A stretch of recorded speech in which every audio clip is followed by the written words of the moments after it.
ಯಾಕೆ ಊರು ತಿರುಗಾಡ್ತಾ ನಿಂತೀವೋ? ಉಣ್ಣೋದಕ್ಕೋ ತಿನ್ನೋದಕ್ಕೋ ದೇವ್ರ ನಮಗೆ ಏನು ಕಡಿಮೆ ಮಾಡ್ತಾನೆ? ಯಾಕೆ ತಿರಿ ತಿರಿ ತಿರಿ ತಿರುಗ್ತೀನಿ? ನಿಮ್ಗೆ ಹೇಳ್ಬೇಕಾಯ್ತು ಅಣ್ಣ. ನನ್ನ ತಪಸ್ಸದ ಫಲವು ಹೊತ್ತು ಬೆಳೆಯುವಲ್ಲ ಒಬ್ಬ ಸತ್ಯ ಶಿಷ್ಯ ಬೇಕಾಗಿದೆ.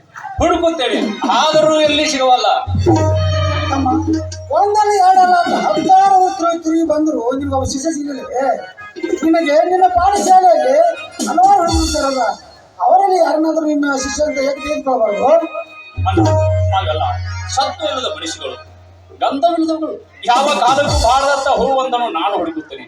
ಆ ಹೂ ಇದೇ ಶಿಶುನಾಳದ ಸೀಮೆಯಲ್ಲಿ ಸಿಗುತ್ತದೆ ನನಗ ಏ ತಮ್ಮ, ನಮ್ಮ ಅಕ್ಕನ ಮಗ ಆಯ್ತಾನಲ್ಲು, ಅವನ್ನ ತೆಗೆದುಕೊಂಡ್ರೆ ಹೆಂಗಾಗಿತ್ತು? ಬೇಕಾದ್ರೆ ಚುರುಕಾಗಿದ್ದಾನೆ ಅವನು. ಆ ಮೈಯನ್ನು ನಾನಾದರೂ ನೋಡಿದ್ದೀನಿ. ಒಳಗ ಭೂಮಿ ಪಿಂಚರ, ಲೌಕಿಕ ಚುರುಕು, ಪಾರಮಾತ್ಮಿಕ ಕ್ಷೇತ್ರದಲ್ಲಿ ಮಾತ್ರ ಕೆಲಸಕ್ಕೆ ಬಾರಲ್ಲ. ಹಂಗಾದ್ರೆ ನಿನ್ನ ಬಳಿಯಲ್ಲಿ ಒಂದು ಮಗು ಇದೆಯಲ್ಲ, ಅವನಲ್ಲಿ ನಿನ್ನ ಶಿಕ್ಷಣ ತೆಗೆದುಕೊಂಡು ಹಂಗಾಗಿತ್ತು. ಮನೆಯಲ್ಲಿ ಕಾಮದಲ್ಲಿ ಕಟ್ಟಿಕೊಂಡು ಬೇರೆಯವ್ರ ಮನೆ ಮಧ್ಯೆ ನಾವು ಹೇಗೆ ತಿರಗಬೇಕು? ಆ ಮಗು ನಮ್ಮದಲ್ಲ. ಆ ಕೊಟ್ಟವಳು ತಾಯಿ ಬಹುಬೇಗನೆ ಕಿತ್ತುಕೊಂಡು ಹೋಗುತ್ತಾಳಂತೆ ನನ್ನ ಬಾಯಿಗೆ.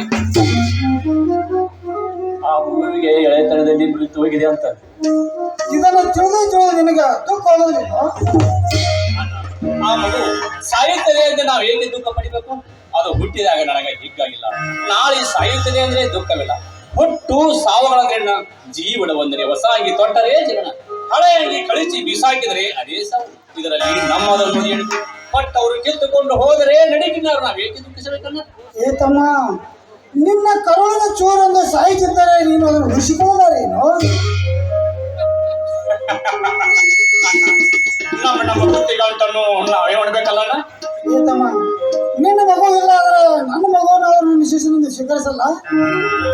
ನಿನ್ನ ಮಗು ಶುದ್ಧ ಗಟ್ಟಿಗಲ್ಲು, ಅದು ಹುಲಿಯನ್ನೇ ಹಿಡಿಯದು, ಅದರಲ್ಲಿ ಮೂರ್ತಿಯನ್ನು ಕಟ್ಟಿದೆ ಅಂತಣ್ಣ. ಆತ್ಮ ಜ್ಞಾನ ಕ್ಷೇತ್ರಕ್ಕೆ ಮಮಕಾರಕ್ಕೆ ಅವಕಾಶವಿಲ್ಲ. ಇಲ್ಲಿ ಶಿಷ್ಯನಾಗೋರು ನಮ್ಮವನೇ ಆಗಲಿ ಹೊರಗಿನವನೇ ಆಗಲಿ, ಅವನು ಒಳಗೆ ಎಷ್ಟು ಹದವಾಗಿದ್ದಾನೆ, ಎಷ್ಟು ಹಸಿದಾಗಿದ್ದಾನೆ ಎನ್ನುವುದು ಒಂದೇ ಮುಖ್ಯ ನೋಡೋಣ. ನಮ್ಮೂರೊಳಗ ಬೇಕಾದವರು ಅವರಲ್ಲಿ ಯಾರನ್ನಾದ್ರೂ ಒಬ್ಬ ಶಿಷ್ಯನಾಗಿ ತೆಗೆದುಕೊಂಡ್ರೆ ಗಿಡದಲ್ಲಿ ಸಾವಿರ ಕಾಯಿಗಳಿರ್ತವೆ, ಗಿಳಿ ಮಾತ್ರ ಪಾಡದ ಕಾಯನ್ನೇ ಕಚ್ಚಲ್ಲ. ಹಾಲಿಗೆ ಹೆಪ್ಪು ಹಚ್ಚಿದಂತೆ ನೀರಿಗೆ ಹೆಪ್ಪು ಹಚ್ಚಲು ಬರುವುದಿಲ್ಲ, ಬರುವುದಿಲ್ಲ. ಹಂಗಾದ್ರೆ ನೀನು ಶಿಷ್ಯನಾಗ ಎಲ್ಲಿದ್ದಾನೋ? ನನ್ನ ಶಿಷ್ಯನಾಗುವರು ಇದೇ ಶಿಶುನಾಳದ ಸೀಮೆಯಲ್ಲಿ ಶಿವಪುತ್ರನ ಉದಯವು ಚಿಹ್ನೆಗಳಿಗೆ ತೋರುತ್ತವೆ. ಅವರೇ ನನ್ನ ಮಗನಾಗುತ್ತಾರೆ. ತಾಯಿ, ನಿನ್ನ ಸತ್ ಕೀರ್ತಿಯನ್ನು ನಾಡಿವತ್ತೊಂದೆಲ್ಲ ಸಾರುವಂತ ಶಿಷ್ಯನನ್ನು ಬೇಗ ದಯ ಪಾಲಿಸುವ ತಾಯಿ.